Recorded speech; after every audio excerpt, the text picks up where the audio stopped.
Hello friends and welcome to this new video of orders recorded. These are the answer keys of paper 2 part 1 LDC exam 2019-20। Paper 1 का answer keys मैंने already दोनों part upload कर दिए हैं। इस part के अंदर हम पेपर 2 के question number 1 to question number 60 उसके बारे में डिस्कस करेंगे। रेस्ट जो 61 टू 120 क्वेश्चंस हैं उसका वीडियो आपको एक दो दिन के अंदर मिल जाएगा। अभी जो ये वाला पेपर है इसके अंदर सेट ए उसको डिस्कस कर रहे हैं। ऑफ कोर्स बाकी सब में सेम होगा, क्वेश्चन आपका सीक्वेंस आगे पीछे होगा। तो ये जो आपका पहला क्वेश्चन है, पहला question integrated headquarter of ministry of defence के अंदर कौन कौन से हेडक्वार्टर्स आते हैं? ये चारों ही हेडक्वार्टर्स आते हैं। अगर आपको इसके अंदर चेक करना हो कि कहाँ लिखा है तो ये लिखा है para number 2.5 page 7 MOP, page 7 MOP यहाँ लिखा है। तो इसका आंसर जो है वो आपका ए है। अब जो आपका क्वेश्चन नंबर 2 है, which of the following is not a statutory bodies. अब मैक्सिमम लोगों को इसमें जो डाउट था वो डाउट था कि सर सीओडी तो मैं जानता हूँ, ए और बी में डाउट है। ए और बी के अंदर, इसके अंदर बी आपको बता देता हूँ। जो central board of film certification, ये सिनेमाटोग्राफिक एक्ट 1952 के अंडर इसको स्टैट्यूटरी बॉडी बनाया था। तो तीनों है, उसने पूछा था कौन सी नहीं है, तो इसके हिसाब से जो आपका आंसर है वो आंसर है ए, सीबीएसई स्टैट्यूटरी बॉडी नहीं है। Question number 3, which one of the following statement concerning the secretary to the government of India is correct? He she is the disciplinary authority for all officer and staff under the department। ये wrong statement है, ठीक है। ये आपका he is a chief accounting authority, ये आपका MOP में भी लिखा हुआ है और ये आपका डीएफपीआर वगैरह के अंदर भी लिखा हुआ है। इसके हिसाब से आपका जो करेक्ट आंसर है वो करेक्ट आंसर है two only. Next comes to this proposal concerning the ex-serviceman health scheme was referred to by the Ministry of Defense to the Ministry of Health, और वहां पे उन्होंने कंकरेंस के लिए भेजा नहीं हुआ। तो देखिए इसका मतलब क्या हो गया, इसका मतलब ये होगा कि दो मिनिस्ट्रीज के अंदर कॉन्फ्लिक्ट हो गया। अब दो मिनिस्ट्रीज के अंदर कॉन्फ्लिक्ट हो गया तो इसका मतलब क्या हो गया कि आपको लेवल लेवल रेज करना पड़ेगा। ओके, अब लेवल रेज कैसे हो सकता है? लेवल रेज हो सकता है या तो इसको कैबिनेट में डिस्कस करें, और या जो है इसको कोई कैबिनेट कमेटी हो उसके अंदर डिस्कस करें। तो मेरे हिसाब से इसके अंदर ए आंसर होना चाहिए। जो इसका आंसर है वो ए होना चाहिए। इसके ऊपर सिंपली मैं लॉजिक लगा रहा हूं और कोई लिटरेचर मुझे नहीं मिला है, लेकिन मोस्ट लाइकली ये क्वेश्चन करेक्ट होना चाहिए। बाकी जहां भी मैक्सिमम क्वेश्चन के अंदर आपको लिटरेचर बताऊंगा कहां से मैंने क्वेश्चन का आंसर उठाया है और कहां से मैंने उसको मैच किया है। Bill concerning any matter requesting legislative approval. तो लेजिस्लेटिव अप्रूवल अगर कोई मिनिस्टर को प्रपोज करता है तो उसके अंदर क्या होता है, या तो कैबिनेट में डिस्कस होना चाहिए, ओके, या उसकी कोई कैबिनेट कमेटी बनी हुई हो तो उसमें एटलीस्ट डिस्कस होना चाहिए। तो ये दोनों आपका जो है इस केस के अंदर आंसर आपका डी है। इसके अंदर इस बात का ध्यान रखिएगा, ये इंपॉर्टेंट है आपके आने वाले एग्जाम के लिए भी। टोटल जो अभी 18 मई 2023 को जो है अभी एक ऑर्डर आया है, उसके अंदर टोटल 8 कैबिनेट कमेटीज जो है वो बनाई हुई हैं। वो उसका जो है आप गूगल पे सर्च करोगे आपको मिल जाएंगी। उन कमेटीज का एटलीस्ट नाम जो है जरूर ध्यान रखना। इंपॉर्टेंट कमेटीज जो है वो आपका cabinet committee on appointment, cabinet committee on security, cabinet committee on economic affairs, cabinet committee on political affairs, ये सारी सारी कमेटीज हैं। तो देख लीजिएगा इनको एक बार, आने वाले एग्जाम में इंपॉर्टेंट हो सकता है। Which of the following statement is are correct? There is no bar on the classified information through e office. नहीं कर सकता कोई भी, ठीक है, ये आपका कोई भी नहीं कर सकता इसके अंदर। और सेकंड जो है, the office of the rank of under secretary and above और equivalent can be provided virtual this. देखिए अगर आप 2020-22 वाला अगर आप एमओ पढ़ोगे उसमें लिखा हुआ है अंडर सेक्रेटरीज, लेकिन प्रैक्टिकली इसके ऊपर एक ऑर्डर निकाला था उन्होंने, जो है हर एक मिनिस्ट्री डिपार्टमेंट को जो है इसके ऊपर दे रखा है कि आप वीपीएन जो है आप दे सकते हैं, तो मेरे हिसाब से इसके अंदर शायद सेक्शन ऑफिसर को भी देना शुरू कर दिया है, तो ये भी स्टेटमेंट रॉन्ग है। और आपका DSC to procure by individual officer, ये भी रॉन्ग है, डिपार्टमेंट करके देता है। तो ओनली जो 3 है वो स्टेटमेंट आपकी करेक्ट है। तो इसके हिसाब से उसने पूछा आपसे क्या हुआ है, क्या करेक्ट, तो इसका आंसर जो है वो क्या बनेगा, वो बनेगा C. Which of the following statement is not correct, no oral directions are to be issued, इसको आप पढ़ लीजिएगा। ये पैरा 7.10 ऑफ एमओपी के लिया हुआ है और पेज नंबर 68 है, उसके अंदर से मैंने देखा है सारा का सारा। तो इसके हिसाब से ये 3 स्टेटमेंट जो है वो रॉन्ग है, 1, 2 एंड 3 ये रॉन्ग है। ये स्टेटमेंट आपकी करेक्ट है। और इसके हिसाब से उसने आपसे पूछा है कि कौन कौन सी स्टेटमेंट नॉट करेक्ट है, तो नॉट करेक्ट के हिसाब से आपका जो आंसर है वो क्या बनता है, ए बनता है। नेक्स्ट कम्स आपका क्वेश्चन नंबर 8, और which of the following statement is not correct in respect of the office memorandum as a form of communication. तो आई थिंक अगर आपने बेसिक चीजें पढ़ी हुई हैं फॉर्म्स ऑफ कम्युनिकेशन के बारे में, तो इसके अंदर ये आपका गलत है। एम्प्लॉयज के साथ इसको यूज कर सकते हैं कम्युनिकेशन के लिए। थर्ड पर्सन में लिखा जाता है, करेक्ट इंफॉर्मेशन है, नो सैल्यूटेशन करेक्ट इंफॉर्मेशन है। और ये भी आपका क्या नाम है, इंफॉर्मेशन करेक्ट है कि आप विद इन मिनिस्ट्री जो डिपार्टमेंट है उसके अंदर विद इन सेक्शंस के अंदर आप ये कर सकते हो। तो उसने आपसे क्या पूछा, उसने पूछा कि नॉट करेक्ट, तो नॉट करेक्ट के हिसाब से सिर्फ पहली स्टेटमेंट नॉट करेक्ट है, तो इसका आंसर क्या हो जाएगा, एक आंसर हो जाएगा। Next comes is your question number 9, which one of the following statement regarding communication to the controller and auditor general. तो इसके लिए एक बात का ध्यान रखिएगा, ये आपका एमओपी में ही लिखा हुआ है। एक जगह है आपका कॉन्स्टिट्यूशन बॉडीज के साथ आप कैसे कम्युनिकेट करेंगे, मेरे को पेज नंबर इसमें ध्यान नहीं आ रहा, मैं जब आंसर नोट कर रहा था तो मैंने उसको नोट नहीं किया पेज नंबर में। तो these can be send directly by the ministry concern in all cases, ये ऑल केसेस की वजह से ये स्टेटमेंट रॉन्ग हो गई है। अगर ऑडिट पैरा से कंसर्न होता तो आप भेज सकते हो। These can be send directly to all which are, ये इंफॉर्मेशन करेक्ट है। These can be sent only through the Ministry of Finance except when the reference is related to audit para, ये भी इंफॉर्मेशन करेक्ट है। There is no specific order, ये information wrong है। Instruction है इसके ऊपर MOP में स्पेसिफिकली लिखा हुआ है, तो इसका मतलब उसने क्या पूछा था आपसे, not correct, answer is 1 and 4। Question number 10 क्या बोल रहा है, which of the following in respect of orders and other instrument में बी मेड।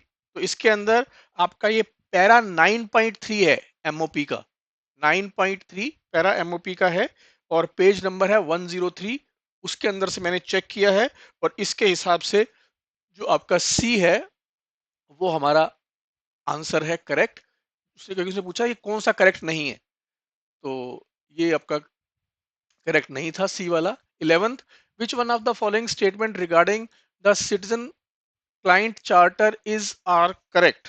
तो ये आपका पैरा नंबर 8.8 है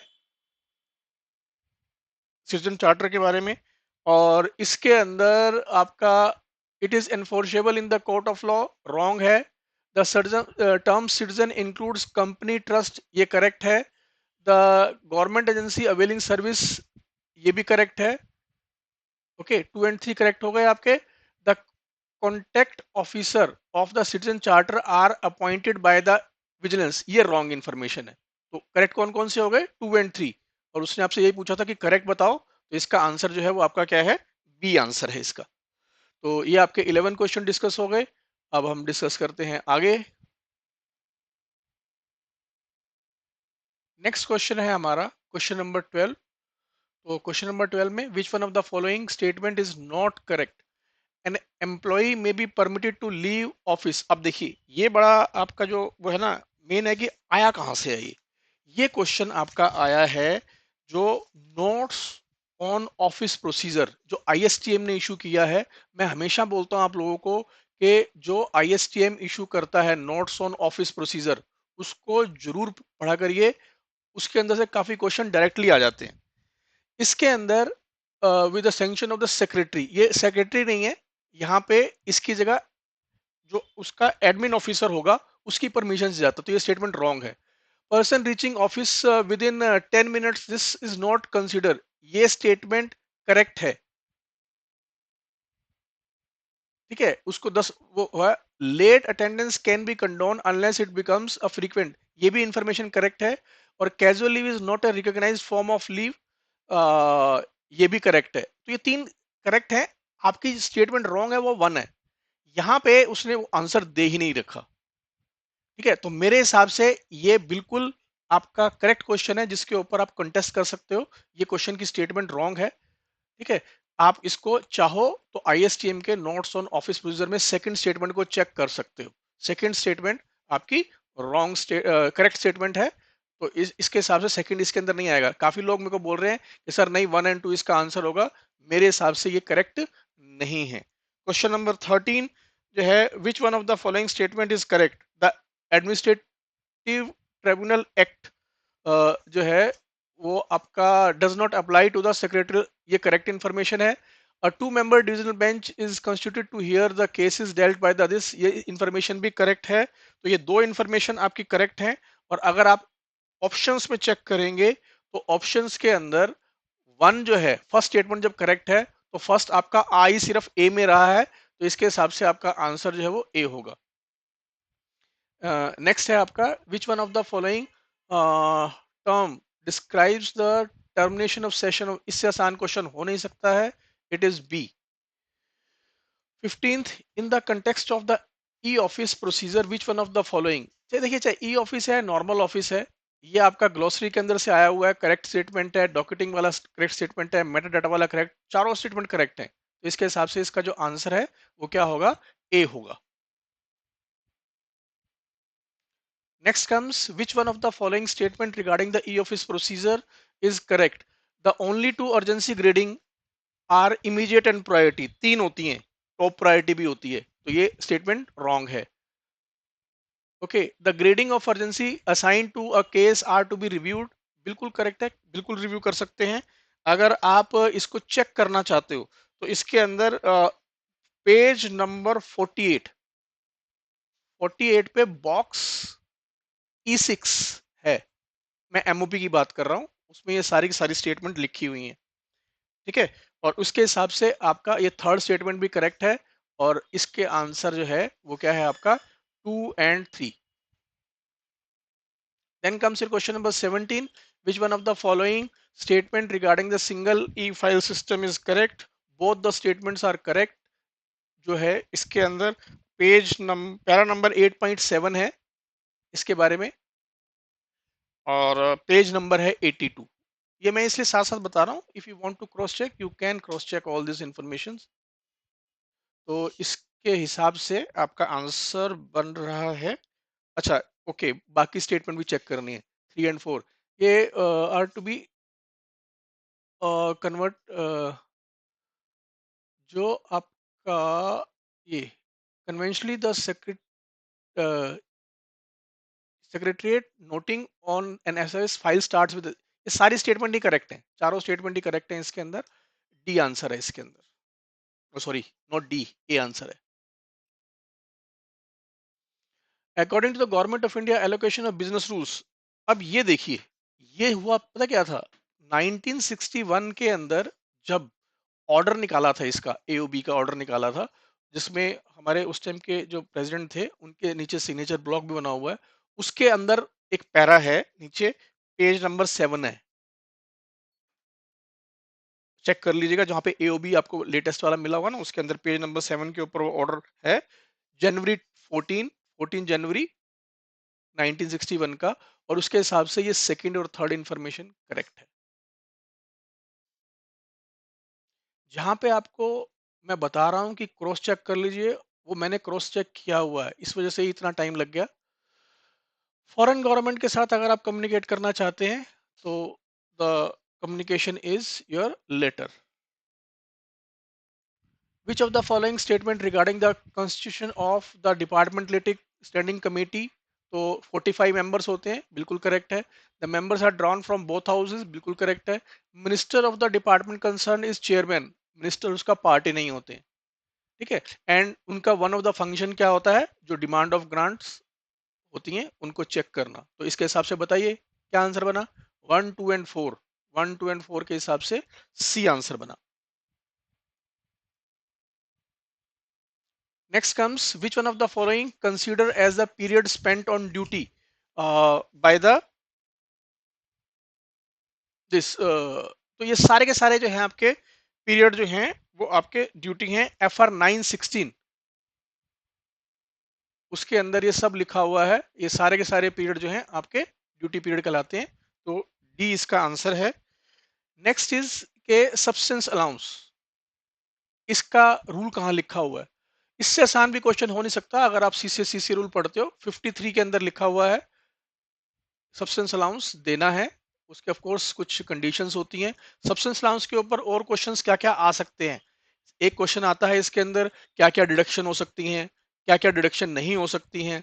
ठीक है, कंडीशन क्या है, कंडीशन जैसे ये है कि आपको नॉन एम्प्लॉयमेंट सर्टिफिकेट जो है वो साइन करके देना होता है तभी आपको मिलता है। तो ये सब चीजें ऐसी मैं इसलिए बता रहा हूँ कि जनरली जो क्वेश्चंस होते हैं ना वो टॉपिक रिपीट के अंदर आ जाते हैं, बस वो क्वेश्चन एक यहाँ पे दिया, दूसरा क्वेश्चन शायद नेक्स्ट एग्जाम में दे दे, इसलिए आपको बता रहा हूँ।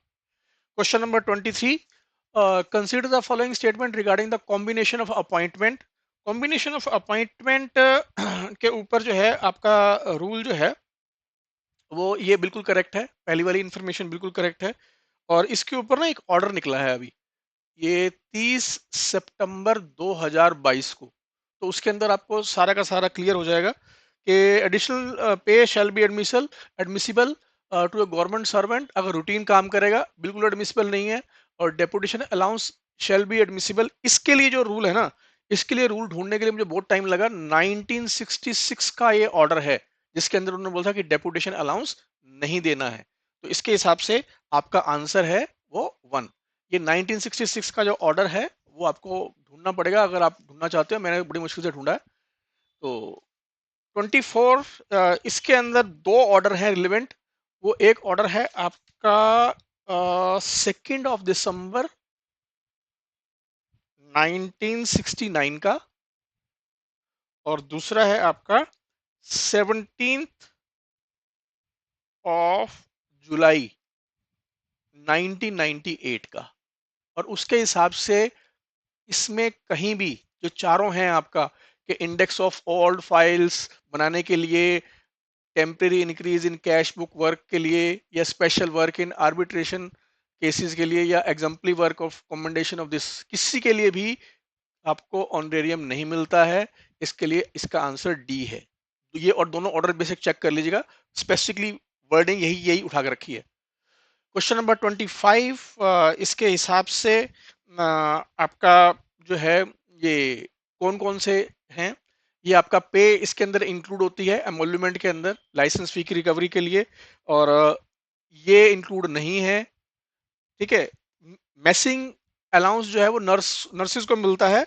1956 में इसका ऑर्डर आया था कि इसको आपको इंक्लूड करना है, और 7 अगस्त को 1965 को ऑर्डर आया था कि इसको इंक्लूड नहीं करना है। तो उसने क्या पूछा कि कौन कौन से इंक्लूड करने हैं, इसका मतलब आंसर क्या हो गया, 1 और 3। आगे चलते हैं।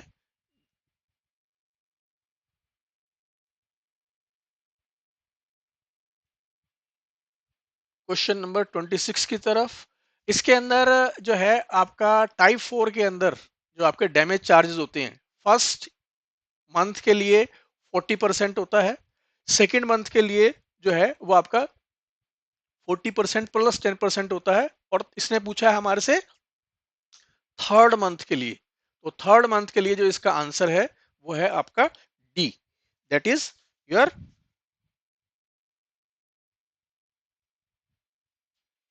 40 times of the licence fee.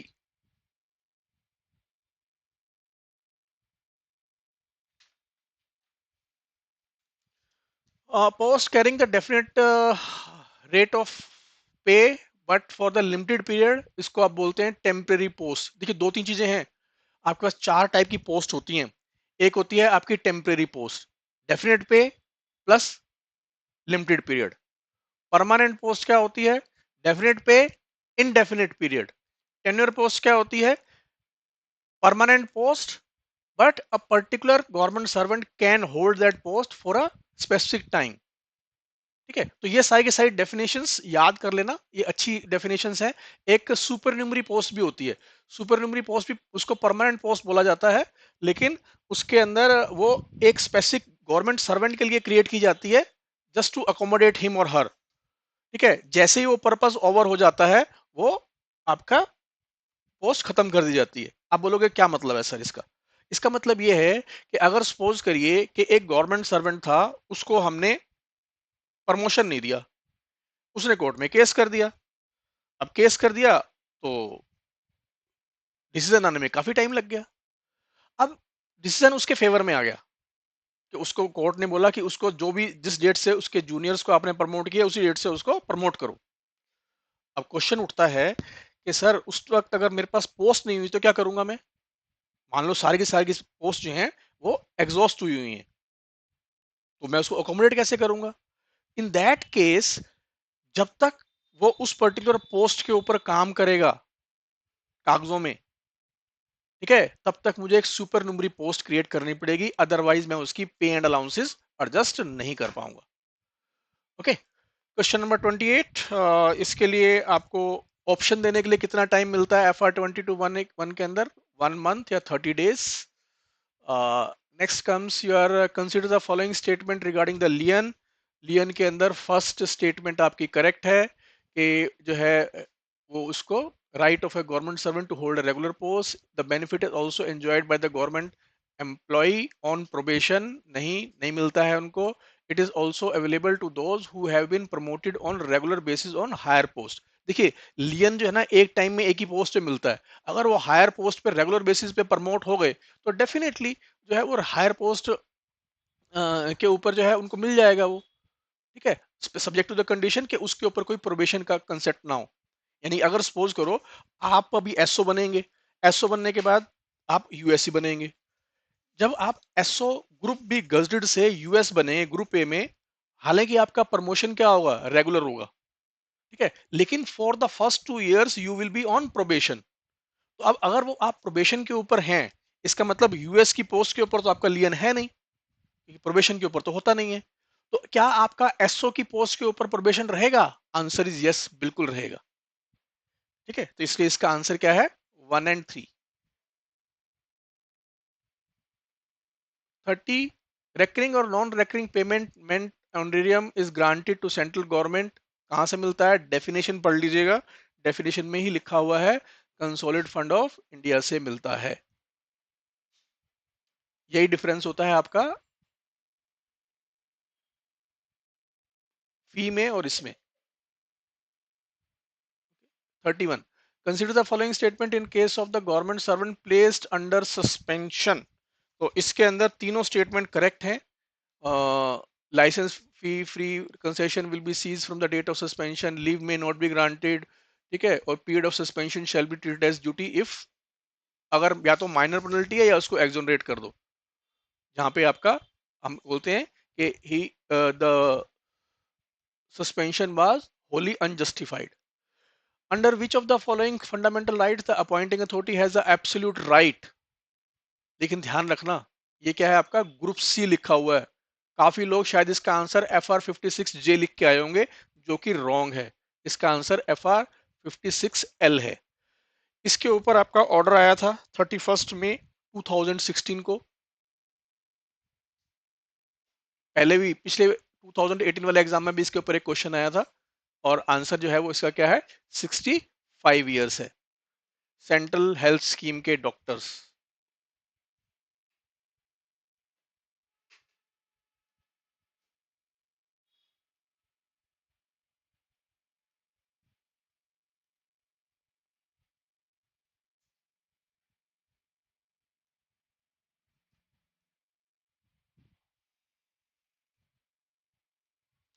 Next है आपका 34, consider the following statement regarding the allotment of general pool accommodation, A unified list of all lower type of accommodation. देखिए, ऑल लोअर टाइप नहीं होता है, ये आपका टाइप वाइज बनती है। तो ये स्टेटमेंट आपकी रॉन्ग है। सेकंड, जो है the allotment of accommodation to an allottee under suspension be made if suspension has not taken place, बिल्कुल ठीक वो है। The allottee may accept the allotment of the accommodation himself only, ये statement wrong है। ये आपका रूल 11 है, देख लीजिएगा। ये आपका रूल 19 है और ये आपका रूल 15(2) है। जो भी लेटेस्ट ऑर्डर निकले हैं उनको आप चेक कर लीजिएगा। इसके हिसाब से आपका आंसर क्या बनता है, 2 बनता है इसका आंसर। नेक्स्ट कम्स आपका नीचे वाला, the government servant seeks alteration of date of birth. 5 साल, 5 साल के अंदर अंदर आप करवा सकते हो, 5 years। 1993 का ऑर्डर है ये इसका। Question number 36, consider the following statement regarding the joining time. इसके अंदर देखिए, ज्वाइनिंग टाइम में अगर आपने फोरनून के अंदर रिलीविंग लिया तो आपका सेम डे से स्टार्ट होता है, अगर आपका आफ्टरनून में करते हो तो नेक्स्ट डे से स्टार्ट होता है, इसलिए फर्स्ट स्टेटमेंट आपकी हो गई रॉन्ग। ठीक है, सेकंड स्टेटमेंट, क्वांटम यहाँ पे है आपका डज नॉट इन्वॉल्व। अगर यहाँ पे डज नॉट इन्वॉल्व की जगह इन्वॉल्व होता कि 200 किलोमीटर की आपकी रोड जर्नी होती तब 12 डेज होता है, इसके लिए क्या है 10 डेज है। ठीक है, इसके लिए हाफ डे नहीं मिलता है, ये स्टेटमेंट भी रॉन्ग है। तो तीनों स्टेटमेंट आपकी क्या है, रॉन्ग है। तो इसके हिसाब से आपका आंसर क्या बन गया, डी आंसर बन गया, क्योंकि उसने आपसे यही पूछा था कौन कौन सी स्टेटमेंट रॉन्ग है। एचआरए के लिए क्या क्या जो है वो आपका इंक्लूडेड है कि सिर्फ फर्स्ट है जो आपका है, बाकी सारा का सारा कुछ भी इंक्लूडेड नहीं है। इसके ऊपर जो ऑर्डर आया था ना 7 जुलाई 2017 का एचआरए के ऊपर, उसको पढ़ लीजिएगा, उसमें लिखा हुआ है। और अभी तो उम्मीद करते हैं कि जब जनवरी के अंदर आपका 50% डीए हो जाएगा तो एचआरए आपका 27% से इंक्रीज होकर 30% हो जाए। मैं दिल्ली की बात कर रहा हूँ। ठीक है, तो वही जो एक्स सिटीज के लिए 30%, वाई के लिए 20%, जेड के लिए 10%, ये भी इंपॉर्टेंट इन्फॉर्मेशन है, इसलिए साथ साथ आपको बता रहा हूँ। Consider the following statement regarding the grant of HRA to the re-employed pensioner. तो ये जो है आपका 38 फर्स्ट स्टेटमेंट आपका करेक्ट है। ठीक है, सेकंड स्टेटमेंट आपका रॉन्ग है और थर्ड स्टेटमेंट वो आपका करेक्ट है। Source of information, para 6.7 of order 30 दिसंबर 2022, एक कंसोलिडेट गाइडलाइंस निकाली थी डिपार्टमेंट ने, गूगल पे सर्च कर लेना, मिल जाएंगी आपको। और उसके हिसाब से आपका आंसर क्या है, सी है। 39, where central government official temporary stay in the government sir this, ये सेम ऑर्डर का पैरा नंबर 5.5 है। मैं इसलिए बोल रहा हूं कि आप चेक कर लो साथ साथ। तो पेपर 2 के अंदर मैं, क्योंकि ये मैं मेरा फेवरेट पेपर है, मैं कोशिश करूंगा कि इसके अंदर गलतियां बिल्कुल भी ना हो, तो इसलिए आपको साथ साथ बता रहा हूँ। पेपर नंबर 1 थोड़ा सा ट्रिकी भी होता है और थोड़ा सा मेरा उसके ऊपर इतना होल्ड नहीं है कि मैं एनालाइज के लेवल के ऊपर उसको देखूं, very Frank. Consider the following statement regarding the admissibility of dearness relief. ये तीनों स्टेटमेंट मुझे करेक्ट लग रही हैं। अगेन मुझे इसके ऊपर कोई ऑर्डर नहीं मिला है, बट मेरे को तीनों स्टेटमेंट करेक्ट लग रही हैं, इसलिए इसका आंसर मैंने 1 2 3 मार्क किया है। 41, consider the following statement regarding admissibility of dearness allowance to a government service servant. इसके अंदर आपका ये करेक्ट है, ये करेक्ट इंफॉर्मेशन है, ये इंफॉर्मेशन करेक्ट नहीं है। ड्यूरिंग सस्पेंशन जो उसको सब्सटेंस अलाउंस मिलता है उसके हिसाब से ही उसको डीए मिलता है। बाद में अगर वो ड्यूटी पीरियड होगा तो उसकी सारी सारी चीजें रीएडजस्ट हो जाएंगी। तो इसके हिसाब से इसका आंसर जो है वो क्या है, 1 और 2 है। 42, at places where no specific rates, ये भी आपका 2017 वाला जो आपका ऑर्डर है उसके हिसाब से 24 रुपीज पर किलोमीटर है। और अगर आप शॉर्टेस्ट रूट से नहीं जाते हो, शॉर्टेस्ट या चीपेस्ट रूट से नहीं जाते हो, तो आपको माइलेज अलाउंस एक्चुअल रूट से देने के लिए कौन कॉम्पिटेंट अथॉरिटी है, एचओडी है। ये आपका जो शेड्यूल 1 है, जो टीए रूल का शेड्यूल 1 है ना, उसका सीरियल नंबर 13 देख लीजिएगा, उसमें लिखा हुआ है। Question number 44, the term control travelling is relevant to, ये कन्वेंस अलाउंस से रिलेवेंट है। और the time limit for submission of claim for retirement, retirement वालों के लिए ध्यान रखिए, अगर आप टीडी पे जाते हैं आपके लिए मैक्सिमम पीरियड कितना है, 60 डेज का। लेकिन अगर रिटायर्ड होंगे तो रिटायरमेंट के टाइम सेटल करने का जो टाइम है वो 180 डेज का हो गया है। इसके ऊपर 15 जून 2021 को ऑर्डर आया था जिसके अंदर ये लिमिट रिवाइज की गई थी। चलिए लास्ट पोर्शन पे चलते हैं।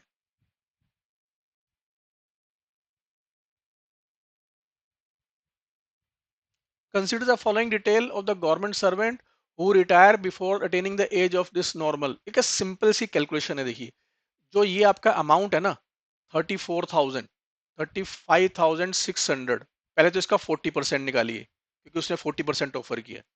ये उसका मंथली हो जाएगा कि उसने क्या ऑफर किया है, उसको मल्टीप्लाई कर दीजिए 12 से, ठीक है, और उसको मल्टीप्लाई कर दीजिए कम्यूटेशन फैक्टर से जो कि ये दे रखा है। तो अगर आप कैलकुलेशन करोगे तो ये बी कैलकुलेशन है। बेसिक चीजें हैं, आपको कम्यूटेशन वैल्यू निकालने का बेसिक फार्मूला फॉलो करना है, अपने आप हो जाएगा। Question number 47, which one of the following can not be recovered. तो इसमें मैंने देखा कि जो आपका टू है, टू तो आप रिकवर कर सकते हैं, लाइसेंस फी इसके अंदर रिकवर कर सकते हैं, बाकी कोई भी रिकवर नहीं कर सकते। ठीक है, तो बाकी सारा का सारा आपका ग्रेचुटी वगैरह से होता है, उसमें कवर कर सकते हैं, लेकिन आप उसने स्पेसिफिक पूछा डीआर से कर सकते हैं नहीं कर सकते। 48, which under which of the following circumstances the appropriate appointing authority may withhold permission to government servant who seek to retire this।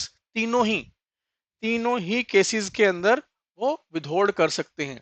ये भी आपका 56 FR 56 में लिखा हुआ है और इसका आंसर डी है। 48 का जो है आंसर वो क्या है आपका, डी है।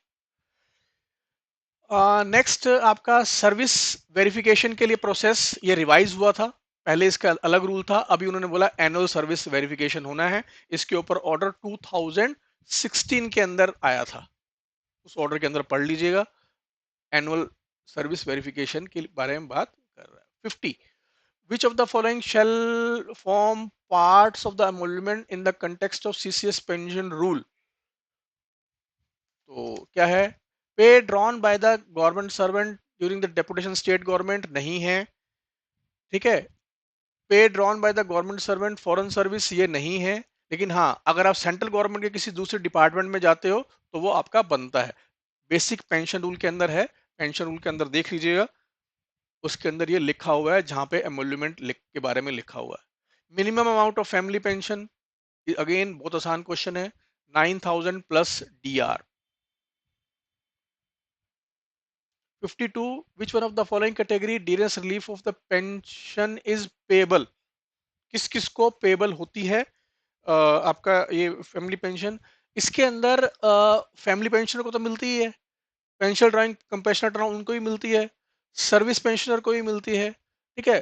बिफोर री employment under a state government the pension hold a post classified group पे। देखिए एक बात का ध्यान रखिएगा, जो स्पेसिफिकली ग्रुप ए क्यों लिखा, क्योंकि ग्रुप ए का जब अगर सपोज करो री एम्प्लॉयड होते हैं ना तो उनकी पेंशन का एडजस्टमेंट होता है, 15,000 माइनस करते हैं उसमें से और जो बच जाता है उसको अंदर पेंशन का रीएडजस्टमेंट होता है। तो उसके अंदर उनको पे उनको मिलती है कट के, बट डियरनेस रिलीफ जो मिलती है वो पूरे के ऊपर मिलती है जो एक्चुअल में बनती है पे। तो यहाँ पे उनको पेंशन के ऊपर डियरनेस रिलीफ नहीं मिलती है, तो इसलिए इसका आंसर जो है वो 1, 2 एंड 3 है।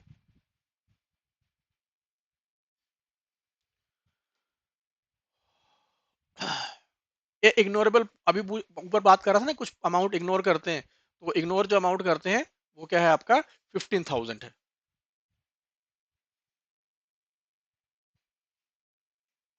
54, in terms of CCS pension rules 2021 the head of department is required to prepare a list 15 month, again उस रूल्स के अंदर लिखा हुआ है। आई थिंक जो रूल है रूल नंबर 54।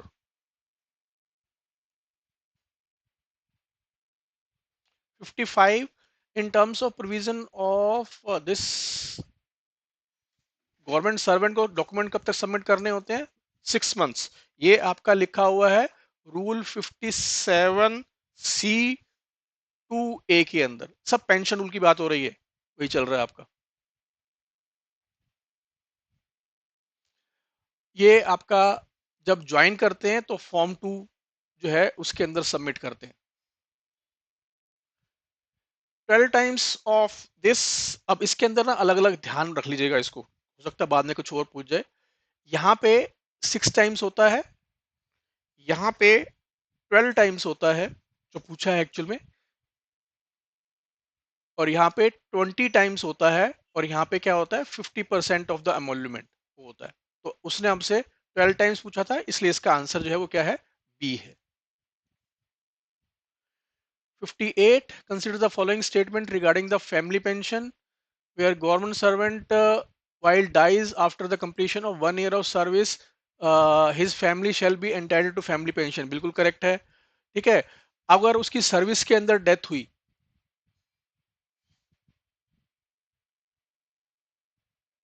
ठीक है, कि यहाँ पे देखिए गवर्नमेंट सर्विस सर्वेंट डाई हो रहा है, अगर यहाँ पे पेंशनर लिखा होता है ना तो उसके लिए 7 ईयर होता है, और उसके अंदर क्या होता है कि उसको फर्स्ट 10 ईयर्स के लिए एनहेंस फैमिली पेंशन मिलती है, जिसका रेट कितना है 50%। तो 50% ऑफ व्हाट, 50% ऑफ जो उसको मिलेगा, लेकिन उसके लिए मैक्सिमम लिमिट 1.25 ही डिफाइंड है। अगर ये नॉर्मल फैमिली पेंशन होती तो इसकी अपर लिमिट 75,000 होती। ठीक है, अब फैमिली पेंशन एज 84, अगर 84 होगा तो उसको 20% एनहेंस फैमिली पेंशन मिलती है, 30% नहीं मिलती है। याद रख लीजिएगा 80 प्लस पे क्या मिलती है, 85 पे क्या मिलती है, 90 पे क्या मिलती है। ये स्टेटमेंट आपकी रॉन्ग है, और इसके हिसाब से आपका जो इसका आंसर है वो आंसर है 1 and 2 ओनली। 59, पेंशन और ग्रेचुटी ऑफ पेंशन में बी विदहेल्ड। अब ये आपका लेटेस्ट वो है आपका वो, इसके अंदर वो है रूल नंबर 8। रूल नंबर 8(3) में लिखा हुआ है ये तीनों के तीनों केसेस के अंदर हम विदहेल्ड कर सकते हैं। ठीक है, लास्ट क्वेश्चन के लिए जो ना अभी लेटेस्ट ऑर्डर आया है 2022 में, अक्टूबर 2022 में ऑर्डर आया है, आज का लास्ट क्वेश्चन है। ठीक है, ये आपको स्पेसिफिक डेट बता देता हूँ, 26 अक्टूबर 2022। पहले क्या होता था, अगर कोई रिटायर हो गया तो उसकी पेंशन विथहोल्ड करने का राइट सिर्फ प्रेसिडेंट के पास था।